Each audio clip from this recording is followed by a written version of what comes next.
আজ শুক্রবার 11 এপ্রিল 2025। সবাইকে স্বাগত জানাচ্ছি আমার এই চ্যানেলে। আমরা এখন দৈনিক ইত্তেফাক দেখব কি কি সংবাদগুলো রয়েছে।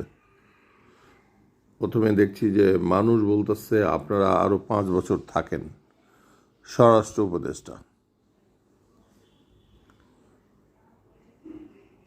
ট্রান্সশিপমেন্ট বাতিলে রপ্তানিকারকরা বিপাকে। ভারতে ঢোকার অনুমতি পায়নি 5 ট্রাক তৈরি পোশাক। বাংলাদেশের সমস্যা হবে না, বাণিজ্য উপদেষ্টা। বাংলাদেশে ব্যবসার সুযোগ খুঁজছে পাকিস্তানের অ্যানগ্রো। প্রধান উপদেষ্টার সাথে কোম্পানির সিইওর সাক্ষাৎ। সরকার পরিবর্তন হলেও নীতির ধারাবাহিকতা চান উদ্যোক্তারা। বিনিয়োগ সম্মেলনকে সফল করতে সুনির্দিষ্ট রোডম্যাপ তৈরি করা হবে। বীজ পরোয়ানাভুক্ত 141 জনের মধ্যে 54 জন কারাগারে। মানবতা বিরোধী অপরাধে শেখ হাসিনা সহ 4 মামলার তদন্ত শেষ। চলতি মাসে দাখিল হতে পারে ফরমাল চার্জ। যারা সুপিরিয়র কমান্ডার ছিলেন তাদের বিচার নিশ্চিত করতে চায় চিফ প্রসিকিউটর। নওগাঁয় গাছ কাটা নিয়ে সংঘর্ষ, নিহত 2।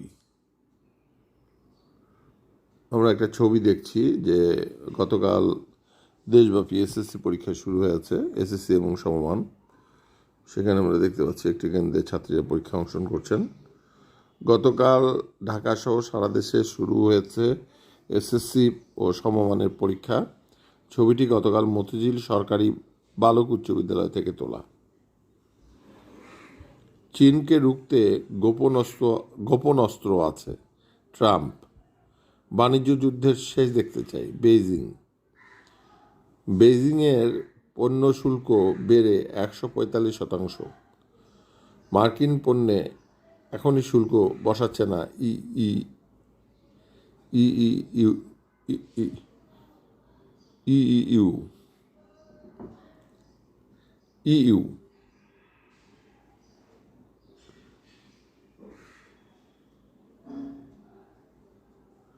এসএসসি এবং সমমানের পরীক্ষা শুরু, প্রশ্নে খুশি শিক্ষার্থীরা।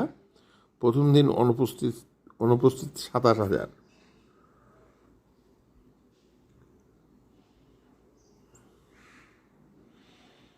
এই হচ্ছে আজকের গুরুত্বপূর্ণ নিউজগুলো আমরা যেটা ইত্তেফাকে দেখলাম।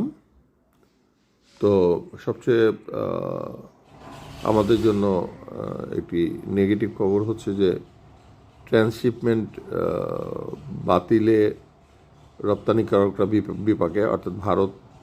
আমরা যে ভারতের কাছ থেকে ট্রান্সশিপমেন্ট সুবিধা পাচ্ছিলাম সেটা বাতিল করেছে ভারত, যার ফলে আমাদের বাণিজ্যে বা রপ্তানিতে সমস্যা হচ্ছে। এটা আমাদের অর্থনীতির জন্য একটা দুঃসংবাদ।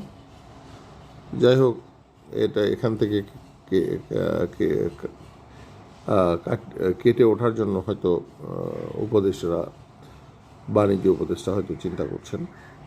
তো এই ছিল আজকে সকালের সংবাদপত্রের প্রধান খবরগুলো। সবাইকে আমার সঙ্গে থাকার জন্য ধন্যবাদ। আসসালামু আলাইকুম।